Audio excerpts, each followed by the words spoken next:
Bersenjata atau yang lebih umum dikenal sebagai perang merupakan sarana kekerasan politik yang digunakan untuk memperoleh, mengatur, dan memperluas kekuasaan melalui instrumen militer. Pada kenyataannya, konflik bersenjata tidak hanya berdampak buruk pada manusia, tetapi juga terhadap lingkungan. Berbagai aktivitas militer dapat menghasilkan akses materi berbahaya.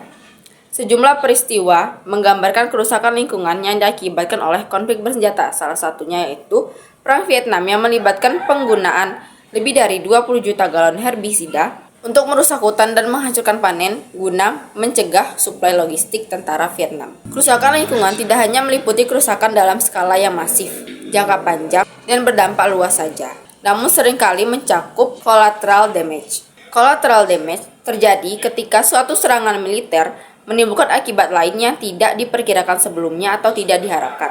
Upaya perlindungan terhadap lingkungan pada saat konflik bersenjata ditandai dengan lahirnya Deklarasi Stockholm tahun 1972, Enmod Convention tahun 1976, Protokol 1 1977, hingga draft perak oleh ILC yang saat ini masih berproses. Namun, perspektif deep ekologi memandang bahwa berbagai perangkat tersebut belum optimal dalam melindungi lingkungan dari kerusakan yang terjadi. Hal itulah yang melatar belakangi Gede Krishna Karismawan dan Imade Budi Arsika untuk menulis artikel yang berjudul Collateral Damage, Perlindungan Lingkungan pada saat Konflik Bersenjata dalam Perspektif Deep Ecology dalam jurnal Veritas et Justitia, volume 8 nomor 2 tahun 2022.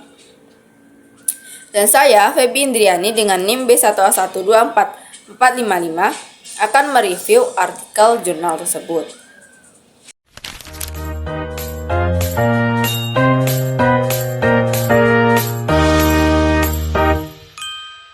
Dalam artikelnya, mereka menyatakan bahwa berdasarkan prinsip deep ekologi, negara memiliki kewajiban untuk menjaga serta melindungi alam meskipun tidak terkait dengan manusia.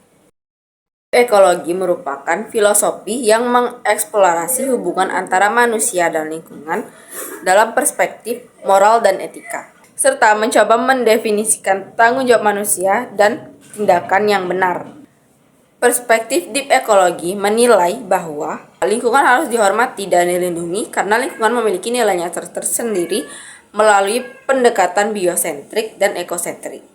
Ketika terjadi peristiwa yang menimbulkan kerugian dan menimbulkan bahaya, maka timbul kewajiban untuk memberikan kompensasi atas kerugian tersebut. Paham deep ekologi semakin dapat diterima dengan adanya Deklarasi Stockholm tahun 1972 yang menekankan bahwa setiap negara harus memastikan tindakan yang dilakukan pada saat konflik bersenjata tidak membahayakan lingkungan negara lain maupun negara itu sendiri. Terdapat kewajiban umum berupa reparation bagi kerusakan lingkungan yang tidak sengaja akibat dari tindakan militer.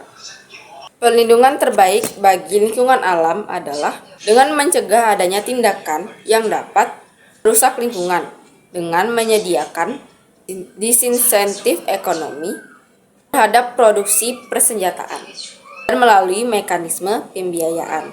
Selain itu, komunitas internasional perlu secara aktif menjaga perdamaian untuk memitigasi kerusakan lingkungan. Dalam artikelnya dinyatakan bahwa secara umum Enmod Convention dan Protokol 1 belum mampu memberikan perlindungan secara optimal terhadap lingkungan pada saat berlangsungnya konflik bersenjata.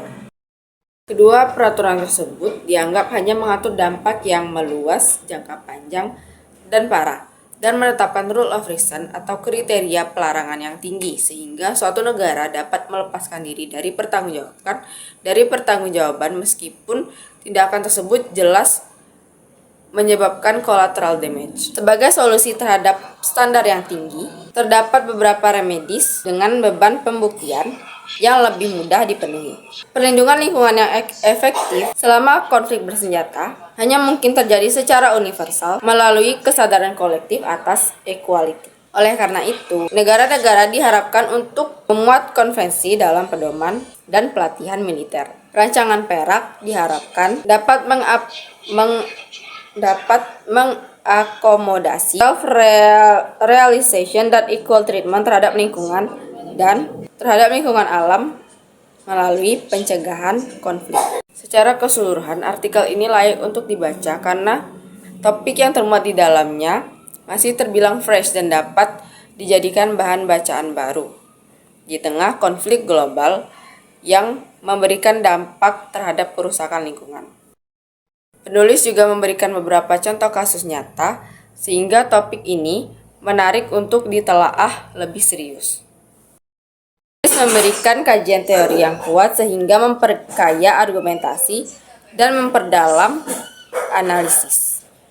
Dan penulis juga memberikan kritik tajam terhadap beberapa perangkat hukum internasional seperti ENMOD dan Protokol 1 yang dianggap masih belum optimal sehingga dapat membuka pikiran pembaca.